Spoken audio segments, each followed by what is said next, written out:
Hello, welcome to another episode of the LeonieArtRambles podcast. This is episode number 4, where I'll be talking about Ikigai, reason for being and living. I'm Leonie, a freelance illustrator who is also an autistic, introverted, quiet hermit. And this is me just rambling on, and just a bit of housekeeping for this podcast. This is also available on SoundCloud for those of you who would rather download it as an MP3 file. So, yeah. I'm not going to do the Apple thing or like Apple podcasting or whatever. I just don't want to go through that process again. So, hopefully that will cover bases of, hey, those who want to watch it, listen to it through here or through actual audio file. It's up to you. Please note that the information presented here is based off from some references that I'll link below in the description and also in the relevant blog post for this podcast, so feel free to look at that. This is just me rambling and thinking over notes over what I've gathered from these references, so feel free to chime in at the end and comment and share your thoughts and experiences. Alright, now what is Ikigai? First of all, I would like to go into what Ikigai is not about. Ikigai is not about that Venn diagram that's widely shared, where you cover all 4 circles of, so there's the first circle that's doing what you love, the second circle is doing what the world needs from you, the third circle is doing what you're good at, and the fourth circle is doing what you can be paid for. And this encompasses passion, mission, profession, and vocation. Now, this Venn diagram that's been shared a lot around articles and news and social media is actually Mark Wynn's westernization of the Ikigai concept, combined with Andreas' purpose diagram. And the earliest form of this purpose diagram was originally made for businesses, which is why it's so financial and career heavy in a way. The original is called the hedgehog diagram. So it's actually 3 Venn diagram circles, where the circles are something you're passionate for, the second one is something you're skilled at, and the third one is something that you can get paid well for. So that's the business focused Venn diagram. Now, the westernized version of the Ikigai concept is like Ikigai combined with the westernization of this business Venn diagram, and that's what resulted in what people kept sharing about what Ikigai is, which is not necessarily the case. Ikigai is not about making money or economic status and financial success, because you don't exist just to work. Ikigai does not revolve around your career or have to be work related. Ikigai is not about a grand, extraordinary, all or nothing life purpose. It's not about getting results, and it's not about ambition. And my response to this is like, phew, good, I don't really have a huge ambition in life. I just want to do what I enjoy. So more on that later when I reflect on my own situation and circumstances later on in the podcast. But let's go on to more information. It's not about being always productive and busy to distract yourself from living as yourself, because you know how sometimes you keep consuming entertainment and whatnot. Yeah, that's also not what Ikigai means. Like, not if it's a form of escapism and you're running away from your own problems. That's not what Ikigai is about either. So, and then you may ask, what is Ikigai? What is that? Well, as you may have already, as I have said, actually, it is a Japanese concept, meaning a reason for being, meaningful, direction, or purpose in life, and it's a mental state where you feel most at ease and fulfilled. It involves balancing and juggling 2 parts, and I'm going to talk about these 2 parts a lot. There's your outer purpose and your inner purpose, and they need to work alongside each other, otherwise it feels really forced. So the first part will be the outer purpose. The outer purpose. And essentially, the outer purpose is about what you do. Now, what is this then? What does that mean? What does outer purpose mean? Well, it involves both spontaneous and willing actions taken towards your Ikigai and This leads to satisfaction, hope, and sense of meaning in life. Ikigai leads to enjoyable, worthwhile pursuits, fulfilling moments, and accomplishments. It involves the journey of allowing your own possibilities to blossom. It can be about your family, your dream, you living in service for things that matter to you. It can also involve spontaneous activities you do willingly, well, is personal, feels rewarding, and reflects and expresses the inner self and curiosity. It can also involve the time and effort you spend in your friendships and having good company to eat and talk with. Ikigai evolves as you grow as a person, testing things to see if it's meaningful and fulfilling to you. It involves shifting priorities and exploring new directions. Then this could include family, interest, travel, life, work, world views, confidence, enjoyment, relationships, finances, community, friendships, and so on. Ikigai is your inner compass from which you navigate the ups and downs of life, seek guidance and balance all the things you do in life. It can involve your career and your life, and that you have to keep evolving them as you adapt with resilience. There's also opportunities, trade-offs, compromises, losses, pain, sorrow, struggles, difficulties, failures, things out of your control. You have to keep evaluating your sense of purpose and happiness. It's a journey where you seek growth, which benefits your happiness and health too. Ikigai is more about daily rituals, hobbies, what you care deeply about, and growth rather than mastery. So, Japanese people believe that the sum of small joys in everyday life results in a more fulfilling life as a whole. A lot of little things. So that's essentially part one, like the outer purpose, your actions, what you do, and how you spend your time and all that. Now we go on to part two. What does inner purpose mean? Well, it's your way of being and your awareness and your feelings and your future as well, I think. And that involves the mental and spiritual feeling that life is worth living and is valuable. It's something that you live for, the joy and delight from living fully. Ikigai is also the feeling of happiness, the benefit of being alive, and what makes life worth living. There's emphasis on process, immersion, gratitude, living in the moment, and self-care. It is a commitment to process, which determines progress. It's where you keep being conscious, aware, and awake with your living moments. It is a relaxed, slow, enjoyable journey towards one or many purposes in your life. Considering and evolving your personal ideas, principles, values, standards, and morals, plus also your physical, emotional, mental strengths and abilities too. There's a lot of things involved depending on your personal circumstances. It also involves how you're living your values, how you value your life, the roles you fulfill for yourself and others, probably others in service of others, and the things that make your life worthwhile. There's a lot of repeating concepts here. I guess I didn't summarize it really. I didn't really tighten it up as well as I should have, but here we go. Personal, mental, and spiritual circumstances where you feel valuable. The feeling of Ikigai is the desire and hope for the brighter future, and Ikigai awareness and happiness is related to self-worth, personal values, and the future, more than general happiness and present well-being. It also includes the gratitude of all things that brighten your day and to live in the moment. And values, presence, hopefulness, mental, spiritual circumstances all lead to self-actualization and Ikigai through your work, hobbies, interests, roles, routines, actions, and relationships. A lot of things, possibly everything in life, is connected. Okay, so this is a lot of theory, so how do you actually practice Ikigai? I think I summarized this better, this section better, so here we go. So you practice it by learning and exploring, enjoying the little things, having rituals in place and moments that excite you and make life worth living. You savor the small joys and being present to enjoy them. You might even pursue a hobby, especially those that you neglect. The examples could include playing, hugging, quiet time, reading, diet, like a moderate, good, healthy diet where you can eat some good snacks. Regular exercise, engaging with good friends, and reconnecting with nature and other things in life.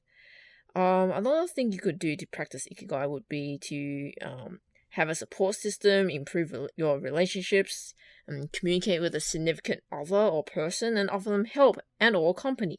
Have mentors, caring people, and others who may have made similar career/life changes, experiences, and challenges. And also, please do have mutual good relationships with people for moral support. Another thing you could do to practice Ikigai is find purpose in a role you always wanted to fulfill, like teaching, mentoring, caretaking, cooking, catching up, listening to other people, like exercise emotional labor for other people, or I don't know, what other roles would you have? Like being a good sibling or child or kid or parent or partner, like those roles too. Those are really important, like for the people that are important in your life. Another thing that would help you practice Ikigai is keep refining your ideal, energizing, typical workday and vision for your life. So things like how would you juggle life admin, personal projects, work clients through incremental adjustments. So you keep adjusting and refining each time you do it and practice it. I think I do that the most when this isn't efficient as efficient as I would like it, and I keep nitpicking and changing how I do things so that it goes more smoothly. This is all about experience, trial and error, really. And also there's a lot of trial and error until you live a version of a full life. I don't know what that will look like for everyone because it's up to the person. In terms of like practicing Ikigai, you also need to self-evaluate, and this includes asking yourself with a gut check with these questions such as like, how's it going? What's bothering me? What's really going on now? What if money and expectations didn't matter? How would I spend my time? What is my ideal life routine? How does my routine reflect my values? Questions like that. And then you have to also evaluate your values, and your values could be truth, transparency, helping people, acting on things, not just thinking, fulfillment, balance, and so on. There's a lot of things you could do. Okay, so concluding thoughts from all these notes I've gathered from those references I've linked. So how would I apply this to my own situation? Well, okay, in terms of outer purpose, the first part, and my actions, I think what brings me Ikigai is that I'm going to go through all this list, so prepare yourself. I think regular exercise makes me feel good, even though I drag myself to do it during mornings. Another thing will be making and spending quality time with my best friend and a small bunch of good and casual friends. Cooking and chores can be satisfying, well, when I'm not half awake, and allow me to turn off my conscious brain as I go into routine/autopilot mode, and my mind wanders off sometimes. Like, just zone out. Another thing that helps is little naps to rest my mind and body. That helps energize me. Little gaming sessions help too. Taking breaks where I read articles, watch YouTube videos, and streams with my full attention. Another thing will be eating, catching up, and talking with peeps. Another thing to practice Ikigai will be getting admin and important life work and day-to-day things done early, and this consequently makes me feel more relaxed for the rest of the day. Especially when I make sure I have some unstructured, quiet, solitary time. That is my favorite time.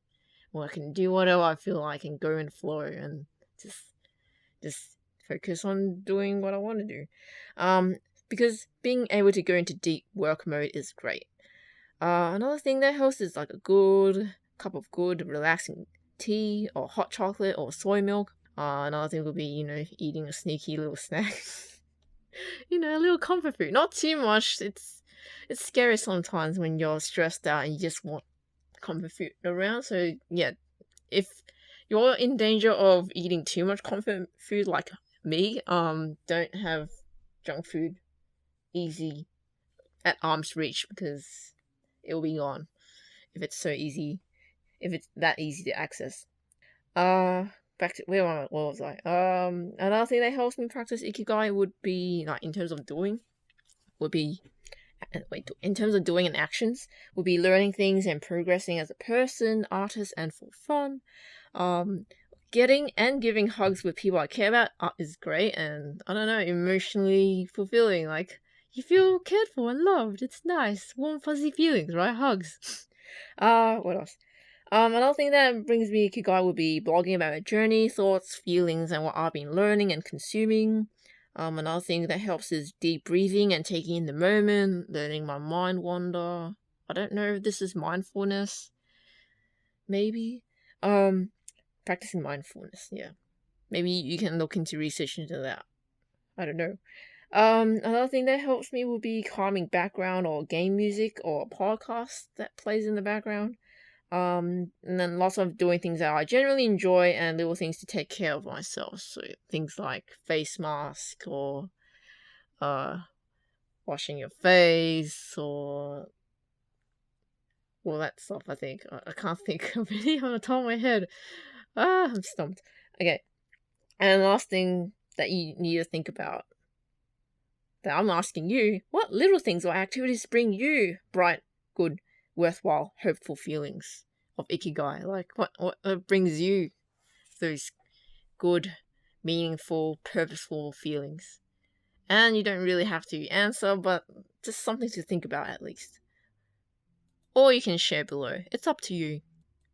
Okay, so what about the second part, the inner purpose, way of being, values and strengths and roles and the future? Now, this is a big, deep one because it gets all existential. So how would you practice that part of Ikigai? Well, for me personally, I don't know, I express gratitude for what I have and what brightens my day in the moment, and I strive to do that whenever I'm blogging as well.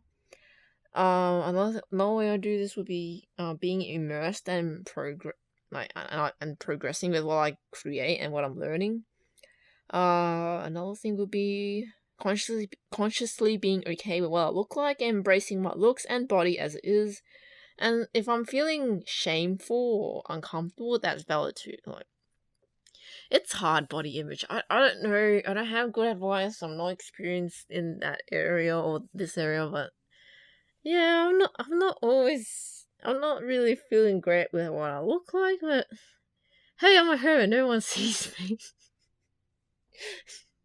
I'm probably too self-conscious, and that's how it is. I'll worry about it when I go out. Or maybe I just ignore it. I just pretend that I don't have a reflection. I'm detached with how I look like. That's essentially how I live, actually. I'm kind of detached with how I look like, and just because I live so much inside my own brain. Yeah, I don't know. How are you with your own looks and body image? Probably struggling with it too. I don't know. I think I've mastered, maybe air quotes mastered, being detached with how I look, but not all the time. No, I'm not that great at it. I'm just sometimes I can just forget. Oh, I have a body. What is this? I thought I'm just a floating mind, floating consciousness. I don't know. Yeah, I have a body. Moving on. I kind of indulged too much on that plot plot point. This isn't plot. Anywho, another way I practice Ikigai, my inner purpose and way of being, is by taking things in a slow, relaxed way without verbal abuse, stress, expectations, pressure, and time constraints. Which is why I love not having structure at the latter part of my day. Sometimes it's just, well, sometimes there's structures. It depends, you know how life is when you're juggling, but I like it when there's nothing scheduled and I can just do whatever, like, flows well with what I want to do at the time. I think I'm articulating this well. I hope this makes sense, but yeah, that's what I mean. So, in terms of the little dot points, is like, what are my personal ideals, principles, values, standards, and morals? So this is a huge one. I don't think I can give this justice because even I need to think deep on this.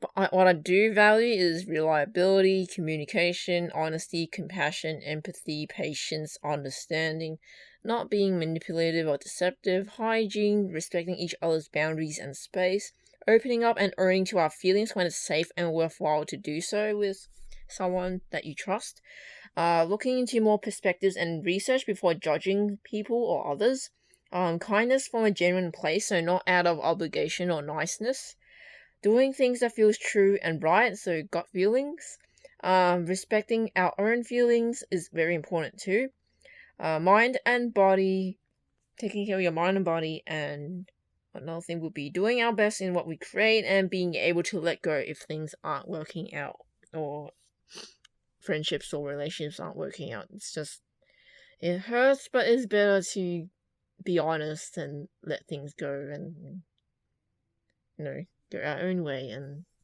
not hang on to things that are hurting you. Yes. Okay, the next part. What are my physical, emotional, and mental strengths and abilities? Okay, when I'm asking these questions of myself, feel free to answer it about yourself too, like in your own head or in your own notepad or something, or use something to write. I don't know, up to you. So what are my physical, emotional, and mental strengths and abilities? I don't really know because I feel like I'm physically weak. I'm not strong. Physically strong. I'm emotionally sensitive and very prone to ghosting and rejection, but because I'm so much of a hermit, I don't really interact with much people, so I lack in the experience of dealing with a lot of people who would probably reject me, so I just don't deal with it at all. So when I actually take the risk with someone, I'm really like, oh no, are they going to reject me? Uh-oh, like, oh no, am I pressuring them? Oh no, like it's for me, it's a learning process of just let go and get busy with other things, and getting better at doing that, and also being honest with how I'm feeling too, if I feel ready to share that. And I'm also easily overwhelmed at times, so it's something I'm always working on. And I guess I am okay at reflecting. Another question is, what roles would I fulfill, and where do I feel valuable and strong with self-worth? For me, that would be when I can help out and do my own thing with life and art, and that's sometimes thing. It doesn't really always happen because, hey, nothing always go your way. I don't know, sometimes I feel like a extra, a bystander. I don't feel important. I'm just a grunt or someone who doesn't really have much of a say at home. But yeah, that's my own problems. Nothing to do with you. But it's something to think about when thinking about your own life. And how you stand with others and whether you feel valuable to them or not. Yeah, that's a very personal question. Okay, in terms of the next question, what is my brighter future and life vision? What is my ideal routine? As for me, I'm still figuring this out because what I envision probably won't happen in the way I'd expect it anyway. I feel like I've answered this kind of question before. Probably have at least two times before. Generally, I'm looking forward to my progress as a better person and professional artist at least. I hope to make a stable, sustainable living from what I create, for myself and for others. I hope I can maintain old and gain new ongoing good friendships with a better life situation. I want to, establish a stronger emotional support network and not have to depend on one person for my emotional support and needs. Yeah. I'm open to a possibility of a partner, but I also accept it if it doesn't happen. In terms of establishing a emotional support network, it's really important because I don't want to burden anyone to meet all of my needs. I feel that that's really unfair, and it's the same. I don't want someone to depend on me for everything in their life. That's too much pressure, responsibility, and stress, and really unfair. So as a hermit, that's difficult for me because I don't really have many friends to depend on. I do have a small number of casual friends though, and I feel that's enough for me for now. And I have a best friend, so I think I'm okay. hopefully I can build more and maintain more, but we'll see. This takes time, and it's going to take as much time as it needs. I'm not really rushing it. I don't want to rush it. That's not how friendships work. And it's also important that although friendships are not transactional, they need to be emotionally and personally like equal in that way. Like, it needs to feel like you're not taking each other for granted. Like, you need to like give back in a meaningful way, not necessarily transactional wise, but in terms of helping out each other when someone else needs it, like that kind of friendship. I don't know. I'm not good. I don't know. I'm not an expert at friendships, so don't. I'm just rambling. I don't know what I'm talking about. Maybe you can elaborate more or have more input on this about whether friendships should be transactional or not. I think they shouldn't necessarily, because sometimes how would you define what's equal? I feel like it's more about emotional investment. As long as the emotional investment, respect, communication, and actions and effort and trust are mutual, then I think that's a friendship. Like, you actually want to spend time with each other, and in that regard, that's an even equal transaction. Air quotes transaction. I don't know. I'm probably not really explaining this well, but maybe you can do it better. Feel free to do it better than me. I'm just trying to understand all this better. Anywho, the next question here would be, what's bothering me? When I think too far in the future and the inevitable stressful life changes happen, that's what bothers me. If I think too far ahead, I'll to be honest, I'll just worry about it when the time comes. I'll enjoy the present and take things in stride for now, because I worrying about the future doesn't help the present. Like, doesn't help me like make the most of what I have now. So, I mean, sure, plan for the future if need be, but don't worry about it. There's that distinction, I guess. Yeah. And the last question would be, what if money and expectations didn't matter? How would I spend my time? I would spend more of my time making random comics, learning more art, doing more courses, expressing myself through blogging and arting, and sharing my journey along the way. So yeah, the usual. I can focus on what I usually enjoy doing. And maybe games. Yes, I actually play more games. I'm saying all this because what if I don't have to do so much life things and just do what I want instead? Like, what if? Obviously, that's not reality. But hey, it's a what if question. There's no limits in the what if questions. Okay, so overall, there's a lot of food for thought. I hope this helps you a bit. Maybe you can have a go at reflecting and answering for yourself too, as I said earlier. For me, it's reassuring and makes me more conscious and aware with how I am right now, where I'm heading, and how I'm using my time and enjoying the life journey. Please do share your thoughts and questions too for this podcast. At the moment, it looks like it's monthly or so, but I stress that I don't know when I'll do another podcast. I don't know what the next topic is. It depends on whether I have something substantial enough to want to ramble about it, and if I get too busy juggling with other things, because I think I'll be busy doing a lot of learning in the coming months and at the start of next year. We'll see. I don't know. I have to, and I don't know if I will make this a regular thing, but seeing that there's a few more subscribers to the YouTube channel, it's really encouraging. Thank you so much. Hello. Welcome. Yeah, I had to figure out how to edit audio files for this recording as well. I hope this works out. And if you want to look at my art, you can check out my blog posts, my social media, that's linked below, and also support me at my Patreon if you enjoy what I do, what I post, what I create, and what I'm talking about. It's up to you. Anywho, thank you so much for listening, or reading if you're looking at the blog post of this podcast. But thank you so much feel free to let me know what you think, and yeah, please take care and stay safe. Thank you so much for listening, and hope this helps you a little bit. See you until next time, and take care.